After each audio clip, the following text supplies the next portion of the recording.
Uh, Welcome, everybody, back to the Lead with Love series. This is Auburn Theological Seminary. I am Reverend Dr. Patrick Reyes, the Executive Vice President, here with our President, Emma Jordan-Simpson, to talk about what does love look like? What does Auburn mean by Lead with Love? And this is our third session. The first session, we talked about love and self-leadership. The second session, we talked about love and healing-centered leadership. And this week, we will be talking about love and leadership in hard times. If you think these are easy times, good for you. I wish I were you. These are hard times. Um, but we want to spend a little bit of time exploring what this means for us. If this is your first time here, Em and I share a brief conversation about Lead with Love. We'll have some moment to do some debrief as a group. And then you can always watch these conversations back on our YouTube channel. So, Emma, I want to start with love and leadership in hard times. And this week we have a couple scriptural framings that I think are often used when people talk about love. The first is 1 Corinthians 13, verse 7, that love bears all things, believes all things, hopes all things, endures all things. This is often used to talk about what what does love look like. And then I have kind of like what I feel is a counterpoint, a Baldwin quote, that not everything that is faced can be changed, but nothing can be changed until it is faced. That the love and leadership in hard times means facing those hard things. So my question to you for this week is, how do we hold love for others, or how do you hold love for others, even adversaries, while maintaining moral clarity without burning out? I'm adding my little preposition at the end there, without burning out. So, uh, well, first, hello to everyone. And I'm really enjoying these conversations because they're also giving me an opportunity for my own reflection and just to have clarity in times that are very murky. And this one I'm expecting will be the same. I want to first start by saying, so I want to be honest about the cost and the loneliness of leadership, and holding love in costly and lonely times. I'm very clear. I don't hold love perfectly. I don't always get it right. And for me, love in leadership has often felt lonely, especially with colleagues who are like me, progressive and justice-minded and deeply committed people. There have been seasons when some of my colleagues have believed that, for instance, Auburn should be doing this or Auburn should be doing that, moving in, this way or reacting to this crisis. And my discernment, however, as a leader, kept saying Auburn's call is long horizon. That Auburn's call is to grow leaders who can heal the root systems, not just respond to every fire, to stay with formation, not just to lead as firefighters. And that has meant that I have had to, in many cases, break with the pack. Especially, that hurts, is lonely, all that, when it's people that you love and admire. And it's felt like a kind of grief, a grief at not being fully understood. We all want to be understood. A grief that has felt like disappointing. people. No leader wants to disappoint people. So when we talk about holding love for others in difficult times, I also think about holding love for colleagues who are not adversaries, and understanding that they are people who deeply disagree with my discernment. So how do I hold love and moral clarity at the same time in that context? And there are three things I can point to. I'll just say them quickly. That the first is I try not to reduce people to the issues that we're fighting about, uh, or to reduce them to the issues that we disagree about, because love for me means remembering the whole person, their sacrifices, their brilliance, their commitments, even when I think that we are on a different page and we have a different call. I try to remember that they are also people who've given their lives to justice, and they're holding different pieces of the same kind of grief. The second thing is I'm trying to hold boundaries as an expression of love. Boundaries are not a betrayal of it. Having boundaries is an expression of love. So what does it mean to say that we're not going to say yes to every demand?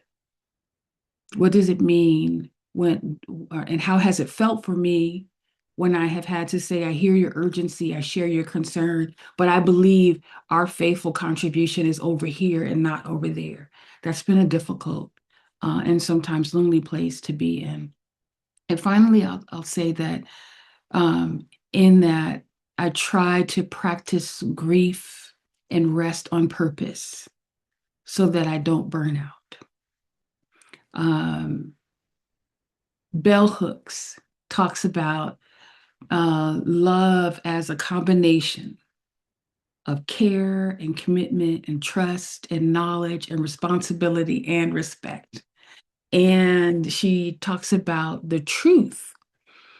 She tells the truth about loss, that when we choose to love, we also choose the possibility of heartbreak, right? When you choose love, you also choose the possibility of heartbreak.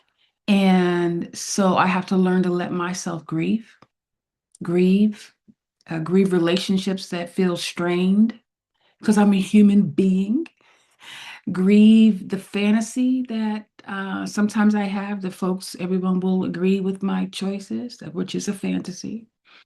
Um, and in the grieving, then rest, return to the things that ground me. The things that ground me are prayer and song and community, like my own faith community, like this community here, where I don't have to perform as Emma, the leader. I'm Emma. I'm Emma. And I embody all of the experiences that I've had over the 35 years I've been doing public leadership. But I'm a human being who needs to be held by love too. I'm not just the one holding, I also need to be held. And understanding that without that, I would burn out.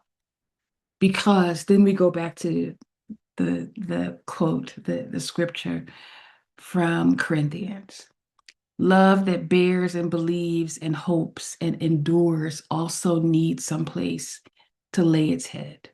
It needs to take off its superwoman cape, and it needs to be a human being so that it doesn't burn out. And so that scripture is not a command to like tolerate abuse. It's not a command to sacrifice myself as a leader on the altar of other people's expressions. It's an invitation. It's an invitation to bear what's mine, not everything. It's an invitation to believe in the image, to see the image of God in people, even when we strongly disagree. It's an invitation to hope in God's future, not my ability to please. And it's an invitation to endure by staying rooted in purpose and community. That's for me what it means uh, to love. Emma, I want to I hear the invitation to love, across difference, not to be reducing people to difference. That boundary setting is important as a act of love, to have boundaries, to name your boundaries, to name the feelings and emotions that come up around when boundaries are violated or not honored. Um, that love requires rest and grief. I hear all of that, and I heard in this last piece that it requires a certain level of purpose and community and in relationship. And if I think about um, where difference, where boundary violation, if I think about where rest and grief get taken advantage of the most, it typically happens in community. Like the phone calls come. That's where that Right, that love, the challenge of love really comes from. So I'm right. wondering if you could say a little bit more about what does it mean to do this work, leading in with to lead in these times with clarity without burning out, with purpose. Like what does purpose mean to you? Mhm. I've often said, and not just to others, but to myself in the mirror, I am not my job. We are more than our job descriptions. We're more um, than our jobs. And I have always resisted that notion that that is our defining, contribution. I have a full life. I have a family. I have a community. I got girlfriends. I have friends. I have interests. Um, I have ways in which I try to show up in community that really are about what is close to my heart. I have the fullness of a life that has to be tended and watered and nurtured. And defining oneself as a position, the position that you hold, um, means that's where you get your all of your ego needs met. That's where you get that it becomes the world, and that's not what I'm trying to do. And so, in a way, love is also in this work that we're doing around succession. Uh, Love is staying in community after the handoff, but in a certain way. Um, is practicing committing to stay in community, but not in charge. Committing to stay in community, but not in positional leadership. That when leaders step down, that can be the tendency, and there's also the reason why people stay in very unhealthy places and roles within community. I'm trying to take a different path to remain a part of Auburn's story as witness, to remain a part of the story as an elder, as a cheerleader, as a champion, not as the president or as the decision maker, as a staff member, and not as a board member. Um, I think that is a part of like it is what gives me room to take a deep breath and to understand that there are seasons in life, and we don't need to burn out. Purpose is about what I'm trying to do now and to do it faithfully. I heard this wonderful preacher say that on Sunday, that in the difficult times, what we're called to do is to live faithfully, not be superhuman beings. And that's what, and having a broader understanding of what my community is gives me a chance to do, is to really live faithfully. So. Can I take you off script just briefly for what we talked about ahead of time? I am curious about, so if love and leadership in hard times, and if it requires difference, boundaries, rest, and grief, that it's all for this not burning out, that you need to do it with purpose and in community. You just introduced something that we haven't talked a lot about, but faithfulness around what Yes. does it mean to be faithful to love? What does it mean to be faithful to love others, to love community, to love God? What does that mean to be faithful in these times? Especially with, I'm looking at the folks on this call and who I'm assuming who will watch this on YouTube after, that are up against everything's happened politically, geopolitically, that's happening within their own communities. We were with folks who were talking about ICE raids yesterday or 2 days ago, who are actively trying to imagine how do they respond in love to these folks using their buildings and resources and people. That this is a moment where love, responding faithfully, can mean so many things. So what does that Yeah. mean to you? What does being faithful mean to you? Mhm. Um, you talk about it a little bit in Purpose Gap. I do want us to get to that at some point. But it means making room and blessing difference.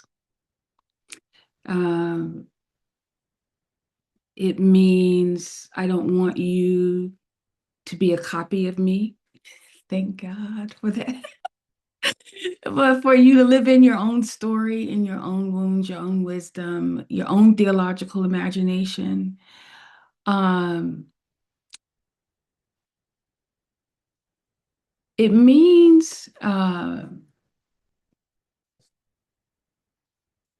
I don't think that we build institutions, and I don't think Auburn was built in this way. I don't think we build institutions to only survive as long as one leader is in office. We build communities that can carry the willingness to imagine across generations. And so being faithful means loving forward. It means loving forward, not just in this moment. It means loving forward. Uh, so entrusting the day-to-day leadership of work will not be yours. It means entrusting um, the future of the institution, the future of the community, the future of Auburn to God. It means opening myself up and entrusting myself to a new role. Like I'm still alive, and still loving Auburn, still loving this community from a different seat. It means like living into the humanity that we've all, I've been trying to grow up into all these years, um, and to do it faithfully, not striving for perfection, not striving for anything other than to be human. Um, that's what it means to me. One last question, and apologies for anyone who's listening in that New York is behind me. You probably hear the streets and the sirens, but the question I have around institutions. So it's institutional leadership. You brought it up. You're talking about institutional leadership. Leading institutions in these times can be really difficult and challenging. Can you talk a Mhm. little bit about what does it mean to lead with love, and what leading an institution means in these moments? Oh gosh. We're the institutions are who we are. We're living, breathing, um, we're people. And institutions are also dynamic, have life cycles. And leading with love definitely understands the life cycle of an institution. And what does it take to animate a mission? What does it take? What's required for an institution to take a deep breath and discern it's the best use of its mission for God's purposes. Um, and what kind of leader is required for the institution to practice that kind of faithfulness. And it's different in seasons. It's absolutely different in seasons. And when I think about what it has been for the last 4 years, being faithful in leadership in this institution has been about creating space for a different imagination. Mindful of a world that has drastically changed, but also holding on to and mindful of a hope that we see arising before us. It's like that Ezekiel who's standing um, up in the midst of people who are feeling despair on the one hand and denial on the other hand, and he has to stand in the middle of that with hope and to be faithful about that. And I think that having a grasp of the times um, makes faithfulness make sense because it otherwise it doesn't make sense. Um, but a grasp of the times uh, and a hope um, for the future. Emma, thank you for the conversation about leading with love. We're at the point where we're going to start to transition. So if you've been to one of these calls before, we have a brief offering and this kind of reflection on what does lead with love in hard times look like, or that's the theme for this week. And then we're going to have a little bit of a moment to have conversation, to resource each other, to talk about what this means for us. I want to thank you for coming, for watching. Just so everyone is aware on this, we will come back. We'll send you small groups and we come back. And next week we'll be talking about love, grounded in community. So let me give you your question, your prompt to talk about in your small groups. Let me go ahead and pause the recording.